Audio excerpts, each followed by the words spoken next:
बालेश्वर जिला बस्ता ब्लॉक परिसर में विकसित गाँ विकसित ओडिशा कार्यक्रम आयोजित हो जाइछि। ଏହି କାର୍ଯ୍ୟକ୍ରମକୁ ଓଡ଼ିଶାର ମାନ୍ୟବର ମୁଖ୍ୟମନ୍ତ୍ରୀ ମୋହନ ଚରଣ ମାଝୀ ଖୋର୍ଦ୍ଧାରୁ ଭିଡ଼ିଓ କନ୍ଫରେନ୍ସ ମାଧ୍ୟମରେ ଉଦ୍ଘାଟନ କରିଛନ୍ତି। ଏହି ଯୋଜନା ଜରିଆରେ ଓଡ଼ିଶାର ଗ୍ରାମାଞ୍ଚଳରେ ବିକାଶମୂଳକ କାର୍ଯ୍ୟ କରାଯାଇପାରିବ ବୋଲି ଉଦ୍ଘାଟନ ସମାରୋହରେ କହିଛନ୍ତି ମୁଖ୍ୟମନ୍ତ୍ରୀ ମୋହନ ଚରଣ ମାଝୀ।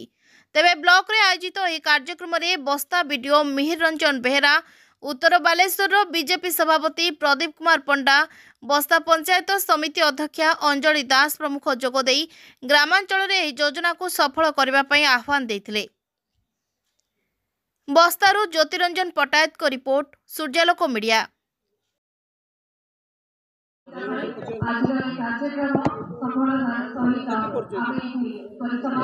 राधारंजन दास तहसीलदार बस्ता।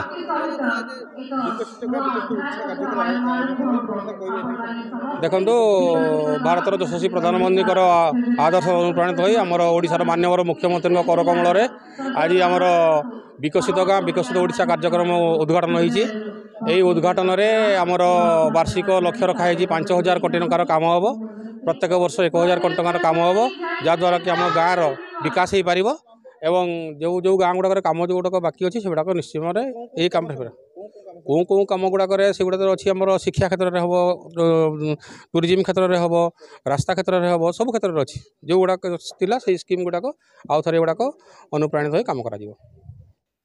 आमर एहिपरि खबर सबको देखिबाकू आम चैनल को अधिक रु अधिक लाइक, शेयर एवं सब्सक्राइब कर।